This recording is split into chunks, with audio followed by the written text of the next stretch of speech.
Kate. I work in the events department here. One thing I want to just let you all know is that we do have a television crew here filming for RLTV, which is a Baltimore-based television program. So they're not going to be pointing the cameras into the audience, but just so you know, if you walk in front of them, if you don't want to be on television at all, don't walk in front of the cameras. So that's all.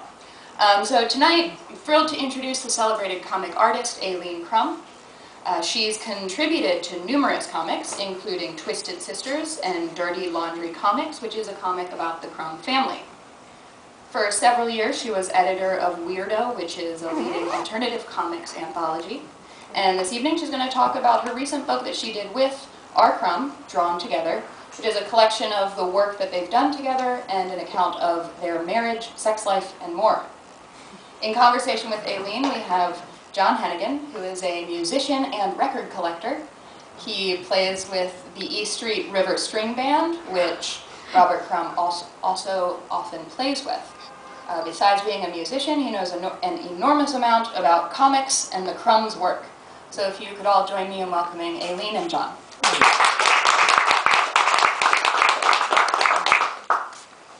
Okay. Well, hello. Hi, everybody. Hi. Nice small group, so we're not nervous. Really get raunchy. So, Aline. John will keep it very proper. Yes, I have very high standards for what we talk about. It's not going to. Unlike me. We're going to keep it clean. So, would you like to talk about growing up in Queens, where it all started for you? Sure, especially after my Sandy story. You know, I think I have to talk about that. Because, you know, I was nice and safe and sound in France when Sandy came, and I thought, haha, you know, good thing I got out of there. And then once I found out that all my friends and people I love were safe, I started to just be curious about how this would affect me or not affect me. And I found out that the house I grew up in was destroyed in that fire in Queens.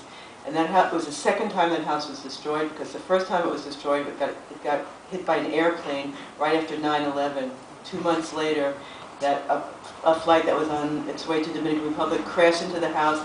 It killed the people living in the house that bought the house for my family. And then it was resold, rebuilt, and now it was destroyed a second time.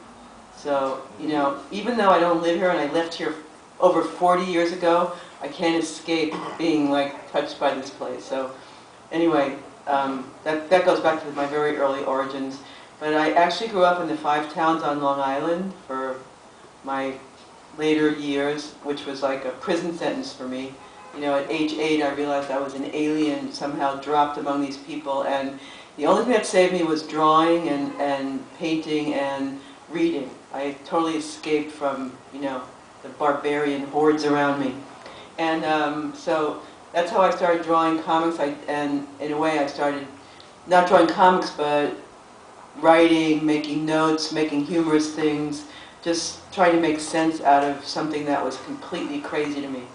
And, you know, I had a calendar when I was in high school. I marked X's on it till my time was up and I could get out. And I left the day I got out of high school and I never went back, and life has been progressively better ever since. So that's all I can say. But it gave me great material, because for years I wrote about that early childhood growing up and how alienated and miserable I was. It gave me so much material. And now, you know, I'm sort of not writing about that anymore. Finally, at age 64, I feel like I've left Long Island. But it's taken a while. So how old were you when you started drawing? I started drawing when I was 8. That's when I first became conscious that I was an alien and that I had to do something. And so that's when I started, you know, seeking refuge in some form of expression to maintain my sanity.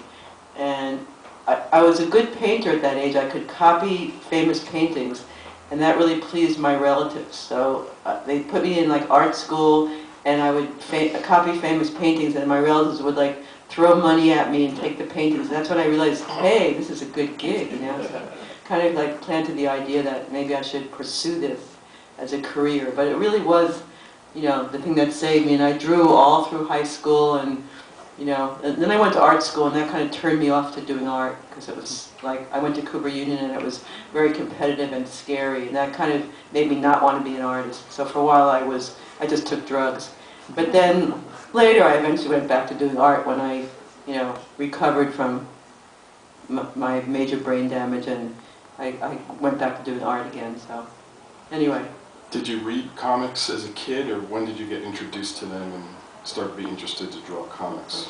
No, I didn't read comics as a kid because my parents wanted me to be a refined person so that I could marry like an orthodontist and live in Great Neck, in the fine town. So I had to take ballet and play the violin and, you know, read literature and stuff like that. So no, I wasn't, they kept comics away from me. So the first comics that I really was influenced by were underground comics. And I was an art student and in the 60s, and I saw comics, and I was really amazed by the vast creativity and honesty and raunchiness and everything, and the freedom, you know, and I saw a way that I could express myself.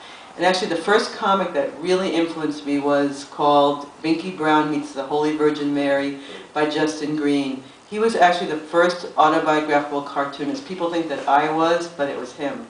And he influenced me incredibly. He was half Jewish and half Catholic, and he had the neurosis of both to the maximum. He still is one of the most neurotic people I've ever met. Drawing and writing about all that stuff has not helped. Hi, how are you? Sorry, fine. Anyway, so, you know, it wasn't therapeutic for him at all. He's as neurotic as ever. But that comic really gave me a way to see how I could tell my stories. It gave me a little window into a way of working.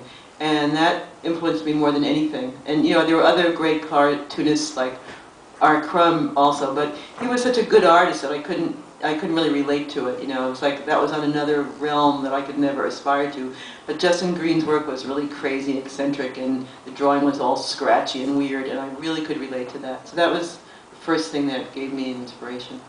And were you already in San Francisco at that time when you found those comics?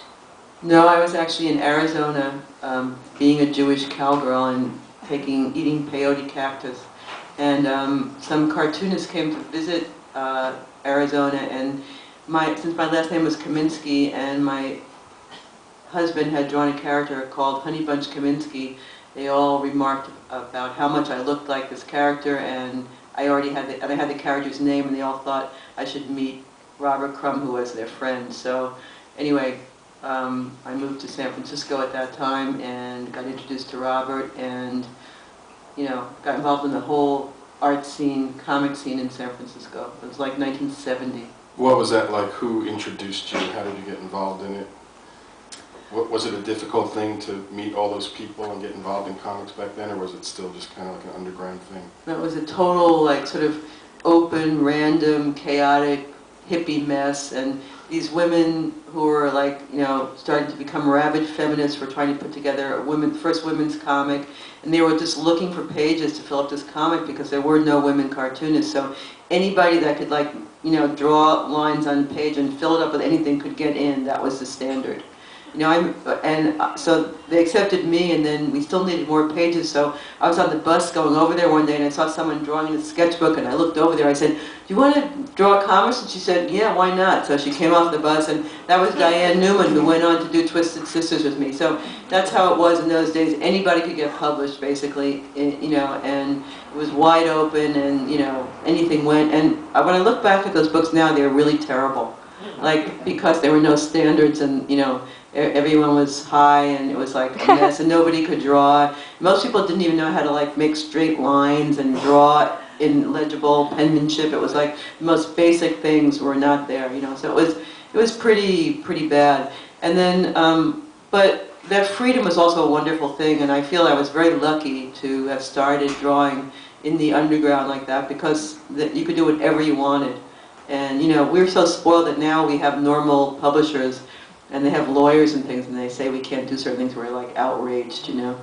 So I'm glad I was young then, and I could start doing that then. So I got involved in that, and then Spain Rodriguez, who was also one of the Zap artists, introduced me to Robert at a party. He was actually responsible for bringing us together, because he thought I looked like a Crumb character and I should meet him.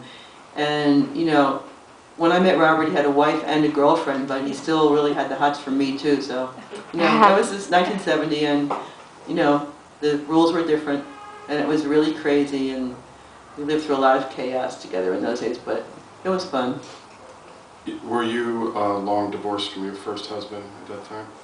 No, I don't even know if I was divorced from my first husband yet, but I was separated from him. And the last thing in the world I wanted was to be involved in another monogamous relationship. I was actually having fun for the first time in my life. I had a cool apartment, I had a job, I had a roommate, I had tons of boyfriends. It was like San Francisco. It was the greatest time of my life. I did not want to be in a serious relationship, but that is not what happened. I ended up falling into this serious relationship, and you know, somehow you meet someone and your destinies are intertwined. You sort of know that, and you kind of get a sinking feeling if it's not really what you want at the time. But I got this sinking feeling that this was something that was going to last, and I was going to be sucked in and involved in this long-term thing, and in fact, that's what happened.